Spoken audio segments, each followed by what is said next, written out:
இந்த இடத்தில் ஒரு மருத்துவமனை இருந்தது என்றால் உங்களால் நம்ப முடியுமா?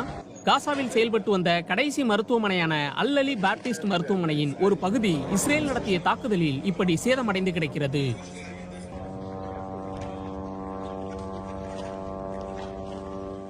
மருத்துவமனையின் தீவிர சிகிச்சை மற்றும் அறுவை சிகிச்சை பிரிவு மீது தாக்குதல் நடந்ததாக சம்பவத்தை நேரில் பார்த்தவர் கூறுகிறார். ஆனால் ஹமாஸின் கட்டளை மற்றும் கட்டுப்பாட்டு மையம் இங்கு இருந்ததாகவும் அதனால் மருத்துவமனையை குறிவைத்ததாகவும் இஸ்ரேல் கூறுகிறது.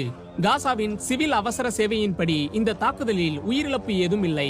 கட்டடம் முற்றிலும் அழிக்கப்பட்டதால் நோயாளிகள் மற்றும் மருத்துவமனை ஊழியர்கள் கட்டாயமாக இடம்பெயர வேண்டிய நிலைக்கு உள்ளானதாக ஹமாஸ் சுகாதார அமைச்சகம் தெரிவித்துள்ளது.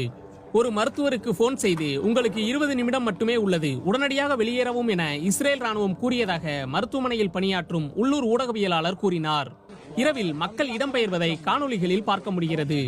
காசாவின் வடக்கு பகுதியில் உள்ள அல் ஷிஃபா மருத்துவமனை அளிக்கப்பட்டதை தொடர்ந்து தற்போது காசாவில் செயல்படும் ஒரே மருத்துவமனையாக இந்த மருத்துவமனை உள்ளது.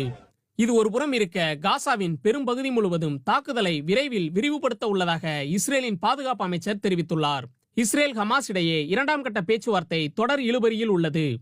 2023 அக்டோபர் 7 தாக்குதலை தொடர்ந்து காசாவில் நடந்து வரும் போரில் இதுவரை 50,933க்கும் மேற்பட்டோர் கொல்லப்பட்டுள்ளதாக ஹமாஸ் சுகாதார அமைச்சகம் கூறுகிறது.